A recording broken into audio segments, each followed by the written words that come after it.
రాష్ట్ర ప్రభుత్వ సమావేశాలకు, వేడుకలకు అతిథుల హోదాలో వచ్చే ప్రముఖులను గౌరవించి సత్కరిస్తారు. అదేవిధంగా మన రాష్ట్రం తరపున ఇతర రాష్ట్రాలకు, దేశ రాజధానికి వెళ్ళినప్పుడు మర్యాదపూర్వకంగా జ్ఞాపికలు ప్రదానం చేస్తారు. డిప్యూటీ సీఎం పవన్ కళ్యాణ్ రాష్ట్ర హస్త కళాకారులు రూపొందించిన కళాకృతులు, కలంకారీ వస్త్రాలు ఇచ్చి సత్కరించాలని నిర్ణయించారు. ఇలా చేయడం ద్వారా ఆంధ్రప్రదేశ్ రాష్ట్ర కళా సంపదకు ప్రాచుర్యం అందించడంతో పాటు హస్త కళాకారులకు ప్రోత్సాహం లభిస్తుందనేది డిప్యూటీ సీఎం ఆలోచన. ఇందుకు అనుగుణంగా లేపాక్షి సంస్థలో ఉన్న కళాకృతులను పవన్ కళ్యాణ్ పరిశీలించారు.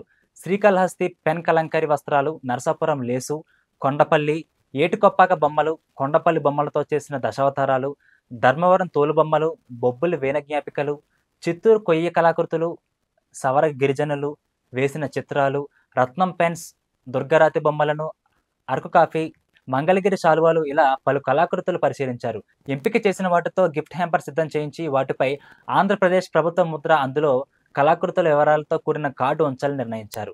అతిథుల గౌరవార్థం ఇచ్చే జ్ఞాపికలు, శాలువాలకు శాఖాపరంగా బడ్జెట్ ఉంటుంది. అయితే పవన్ కళ్యాణ్ తన శాఖకు కేటాయించిన సంబంధిత బడ్జెట్ నుంచి 40% మాత్రమే తీసుకుని మిగిలిన 60% తన సొంత సొమ్మును జోడించి కళాకృతులతో కూడిన గిఫ్ట్ హ్యాంపర్స్ సిద్ధపరచాలని తన పేషి అధికారులను ఆదేశించారు.